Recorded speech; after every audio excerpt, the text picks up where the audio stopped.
Imagine você que nós temos hoje, o dia a dia, é uma luta.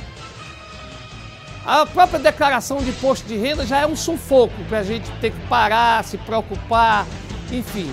Aí nós temos preocupação com os nossos filhos no colégio, nós temos preocupação com que eles não sejam abordados na rua por algum traficante, nós temos preocupação com a educação cada vez melhor da nossa família, nós temos preocupação em pagar o seguro de saúde, aqueles que podem, seguro médico, nós temos preocupação em cuidar dos nossos idosos, temos preocupação em melhorar, em ascender socialmente, melhorar nossas condições profissionais, enfim, nós temos muitas prioridades. A maioria, a grande maioria da população tem muitas prioridades que são realmente consistentes, porque a vida realmente é difícil. Mas existe aqueles também, existe uma minoria, quero crer que muito privilegiada, que tem outro tipo de preocupação. Preocupação em liberar paredão. Existe uma campanha em Teresina, representada por imensos adesivos que tomam praticamente a visão toda dos retrovisores, dos vidros, principalmente traseiros dos carros, em que é pedida a liberação de paredão. O que vem a ser um paredão? Paredão, se nós tivermos imagem aí, eu acredito que tenhamos, é aquela imensidão de som, que parece de fato uma parede, que o sujeito instala, coloca aí, sai puxando num carro e chega em determinado canto, sem respeitar o direito, primeiro, do gosto das pessoas, porque o cidadão chega e coloca o som que ele quer sem saber se a maioria daquelas pessoas que vão ser atingidas gostam daquele tipo de música. Quase sempre ninguém gosta, certo? Sem respeitar o direito de as pessoas terem tranquilidade, sem respeitar o direito de as pessoas estarem num ambiente e poderem conversar uma com as outras, dialogar, e sem respeitar, acima de tudo, um direito básico do cidadão, que é a liberdade. Porque quando aquele instrumento é acionado, não se tem mais liberdade, não se tem mais liberdade para pensar, não se tem mais liberdade para conversar, não se tem mais liberdade para estar dentro da sua casa. Recebemos informações de que há um condomínio no Cristo Rei em que as pessoas estão simplesmente apavoradas, estão aterrorizadas dentro dos seus apartamentos, porque muitas vezes com doentes dentro de casa não conseguem mais, essas pessoas não têm sossego. Então estão fazendo a campanha em Teresina para liberar paredão. Realmente, liberar paredão é uma das grandes prioridades hoje do Brasil, pelo amor de Deus. Você vai ver agora no Repórter 10, o Detran tem uma polícia lá dentro. O delegado e vários agentes trabalham todos os dias para evitar, vamos dizer assim, evitar desvio de conduta e evitar qualquer crime praticado contra a instituição. O delegado João José Pereira comanda a delegacia dentro do Detran. Ele é o delegado da Polícia Civil. E você vai ver quantos inquéritos já foram instalados só esse ano e quantos estão em andamento agora no Repórter 10.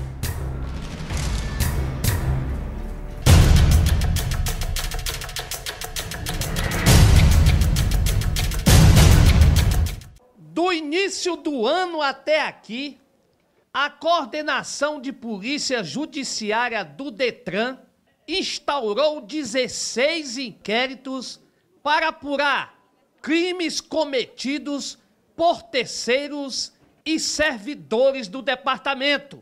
Todos eles estão sendo conclusos, alguns deles já conclusos e encaminhados. Agora mesmo eu estou encaminhando uma cópia para o diretor para que seja encaminhada à Procuradoria para gerar um processo administrativo contra o servidor. Quem envolve terceiro, aqui nesse inquérito, me parece que tem mais de 3 pessoas, formação de quadrilha, né? E tem um servidor da região de Picos, que vai gerar um processo administrativo. O senhor tenciona pedir a prisão de alguém aí? Este ano, sua pergunta foi ótima, dos inquéritos instaurados, nós já representamos nesse ano, 3 vezes, no final do relatório, a gente representa pela prisão preventiva de alguns servidores. De alguns servidores, não, de terceiro, porque comporta a prisão, porque pessoas reincidentes em crimes são estelionatários, são falsificadores de documentos. Então, essas pessoas têm que sair de circulação.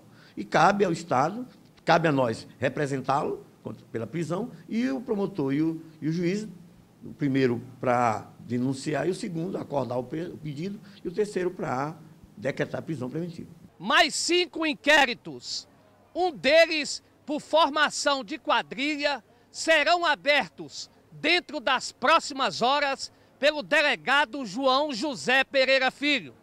Este ano, a polícia do Detran já autuou 2 pessoas em flagrante. Um delegado, um escrivão e 2 agentes integram a coordenação da polícia do Detran, que tem a responsabilidade de apurar crimes funcionais contra o Estado e crimes de terceiros, segundo explica o delegado João José Pereira Filho. É falsificação de documento, falsidade ideológica, né? Concussão, corrupção passiva, corrupção ativa e assim por diante. Quer dizer, são demandas demais da área de crimes contra a administração pública, que compete a nós apurar. Houve a informação de que havia desaparecido aqui um lote de DUTs. Nós conseguimos divulgar essa informação em primeira mão. O que houve? O inquérito policial está sendo apurado. Já foi instaurado, foi ouvido o funcionário que era responsável pelo notebook, e está sendo ouvido outras pessoas que trabalhavam em redor da sala do assessor, e estamos dando continuidade. O inquérito está sendo apurado. Não deixamos passar nada, não. Isso aí com relação ao notebook. Eu estou falando também com relação a DUTs que teriam desaparecido. DUT, foram 46 DUT desaparecidos do posto Francisco Trindade no aeroporto. O inquérito também está em fase de conclusão, né? Já ouvimos todos os servidores, agora estamos ouvindo todos os vigilantes. Concluso, nós vamos chegar a um denominador comum, se há culpa de alguém para ser iniciado o inquérito.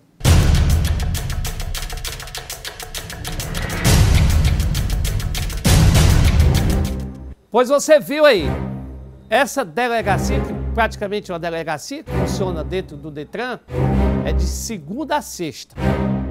E tem vários inquéritos. E é provável que dentro dos próximos dias, uma investigação nessa área cause uma repercussão muito grande. Qual uma das dores de cabeça do cidadão brasileiro? Todo ano, quando ele ouve falar, você tem até o final de abril para prestar a sua declaração de imposto de renda, a preocupação já começa. A Receita Federal avisa que criou vários mecanismos para facilitar a declaração. Mas o Repórter 10 foi verificar e, no intuito, com a intenção de melhorar, de facilitar o seu trabalho na hora da declaração de renda, é que nós vamos mostrar essa matéria do João Bandeira agora no Repórter 10.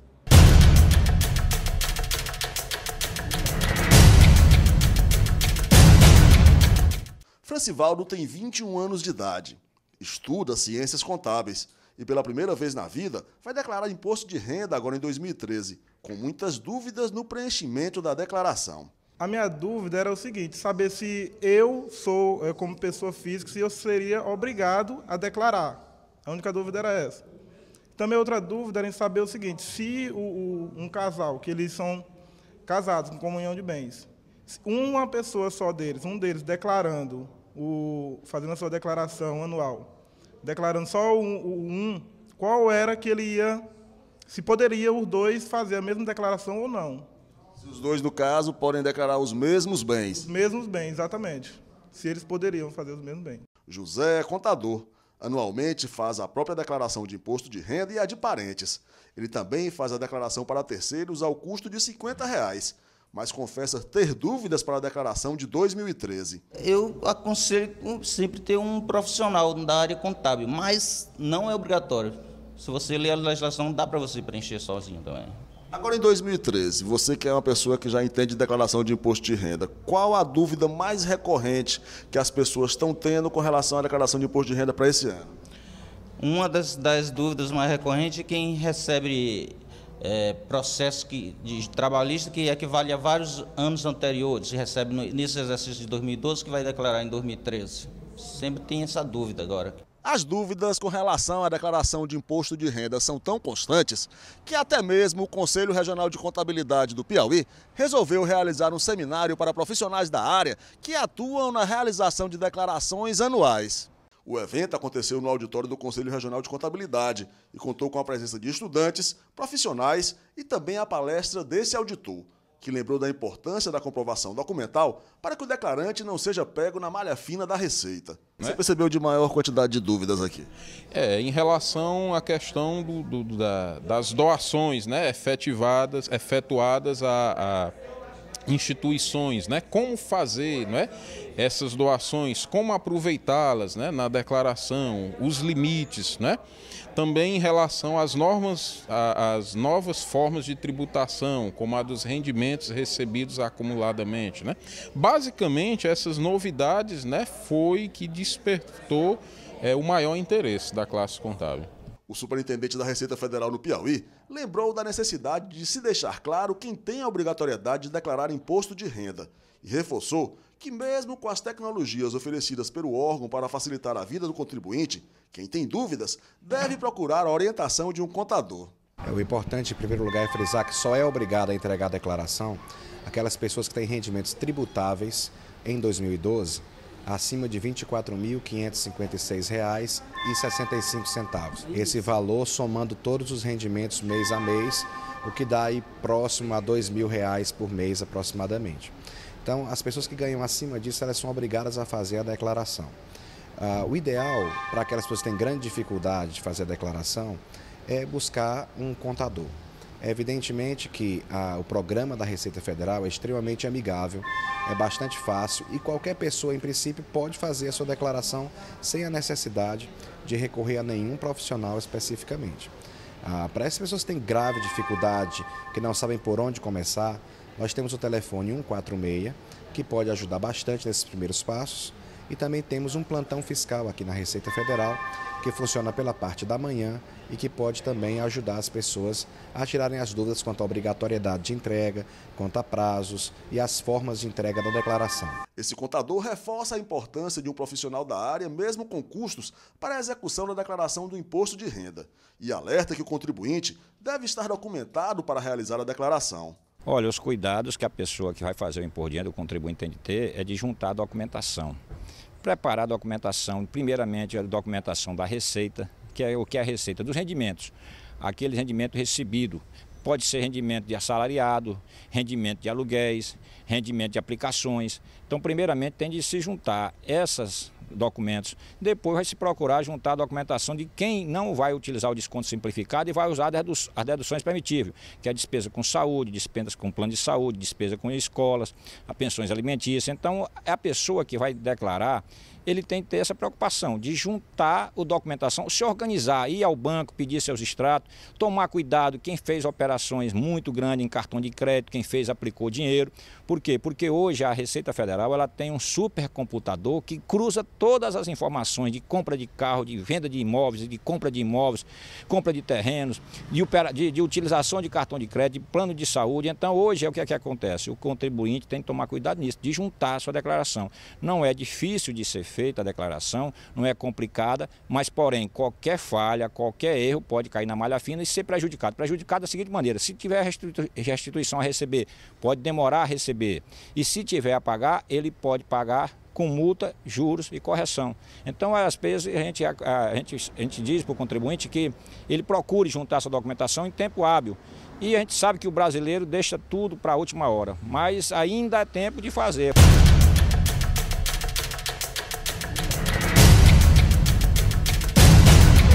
Pois é.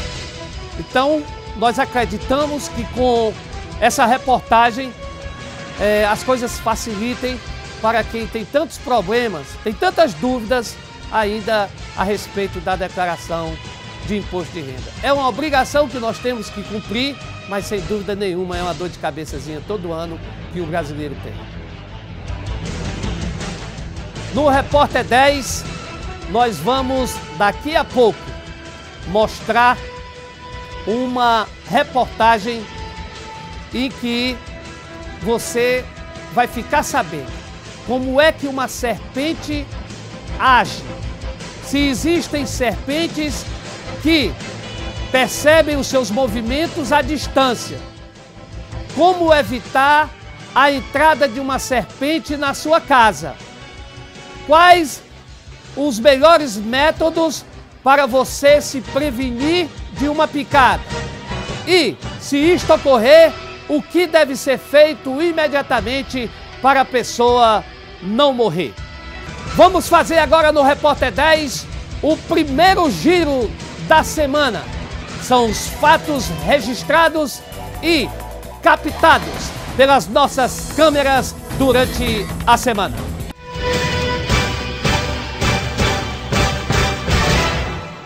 Segunda-feira, dia 8 de abril de 2013, Daniel Barbosa da Silva, de 27 anos, foi assassinado com 10 tiros enquanto dirigia o próprio carro no bairro Lorival Parente, zona sul de Teresina. A suspeita de que o crime tenha sido praticado por motivos passionais. Terça-feira, dia 9 de abril de 2013, policiais do Ronda Cidadão prenderam o dono de um motel localizado no bairro Lorival Parente, na zona sul de Teresina. Militares do Ronda suspeitaram da movimentação do motel e resolveram fazer uma investigação, até perceberem que todos os carros que entravam paravam na porta e recolhiam mercadoria. Os policiais se fizeram de clientes e terminaram prendendo o acusado. Uma grande quantidade de armas, munições, aparelhos celulares e dinheiro foi apreendida pelo Ronda Cidadão. A polícia está fazendo investigações para saber as ligações do dono do motel com algum tipo de quadrilha especializada em furtos e assaltos em Teresina. Quarta-feira, o Tribunal Superior Eleitoral decidiu diminuir as vagas na Câmara e nas Assembleias de alguns estados. O Piauí sofreu bastante. 6 vagas serão retiradas da representação da Assembleia e 2 de deputado federal. Os parlamentares dos estados prejudicados resolveram entrar com recurso e acreditam que a Constituição, na visão deles, será mantida.